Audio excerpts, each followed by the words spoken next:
parler de la gamme 2013 chez Elan avec Daniel Bray parce que, Daniel, il faut que je te le dise, quand j'ai essayé Merci le de l'invitation. 88 XTI, j'ai vraiment apprécié. Pour moi, c'est un retour en enfance parce que j'avais skié plus jeune sur des RC05 Junior. Oh là!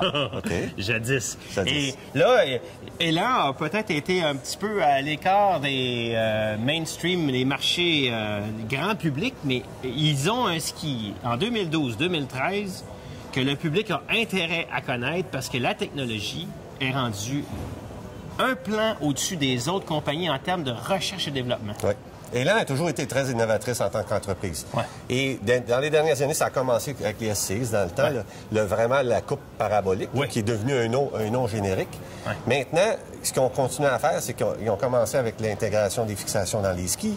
Ils sont passés ensuite avec le système WaveFlex, qui est une façon de construire... Bien, prends-en un ski, puis amène-les aux gens, parce que c'est vraiment intéressant d'expliquer aux gens le processus qui est derrière le WaveFlex. Oui. C'est que, au niveau de la construction, c'est que si tu prends un matériel quelconque, un épaisseur quelconque qui est plat, il va fléchir, mais il va aussi tordre. Oui. Et si tu lui ajoutes une courbe, il résiste à la torsion. Ouais. Donc, ça te donne le meilleur des deux mondes, à savoir la flexibilité sur la longueur, ce que tu as probablement senti dans ton 88, et la rigidité en torsion pour un ski si large.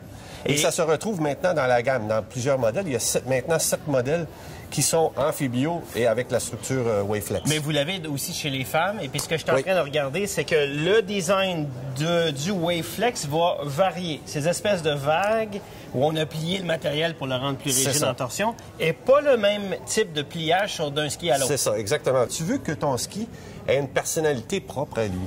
Et en jouant, les ingénieurs, en jouant avec la forme du matériel, l'amplitude, la courbe ou les angles, ils arrivent à faire de la personnalité, tout en gardant un ski qui est léger, flexible et rigide en torsion. En même temps, il faut expliquer aux gens le système amphibio où on a, même si les skis sont symétriques, un gauche, un droit, pareil. Oui, la forme est symétrique. Ils sont différents. La taille est symétrique, mais ils sont différents dans leur construction. Le camber, c'est la cambrure du ski.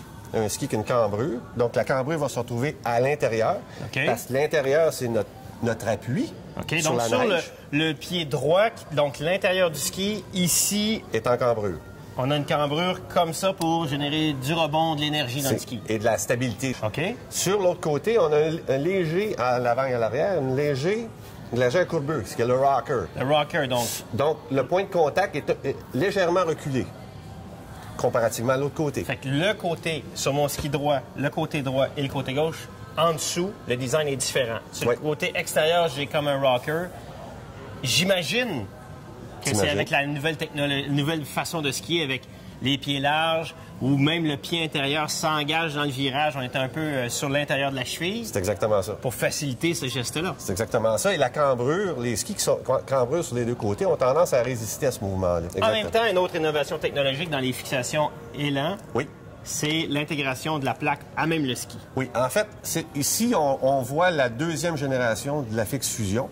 Fusion parce que c'est une fusion entre la fixation et le ski. OK. Dans la deuxième génération, on a des butées qui sont beaucoup plus rigides, même s'ils ont encore la possibilité de bouger, et l'utilisation de matériaux plus avancés qui permettent une économie de poids de 330 grammes par ski, ce qui n'est pas négligeable. Ah oui, quand même. Pour la vivacité du ski, la sensation sous le pied, le ski va être beaucoup plus vivant et aussi...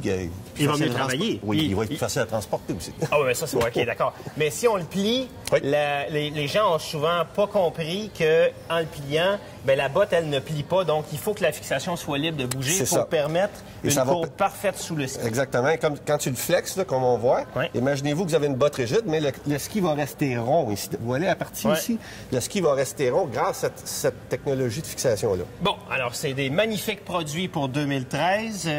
Daniel, je te remercie de nous avoir présenté ça. Je pense que pour moi, dans le ski test, l'Amphibio 88 XTI, c'est une grande révélation. Donc, j'invite les gens à les essayer. Bien. Merci. Vas-y.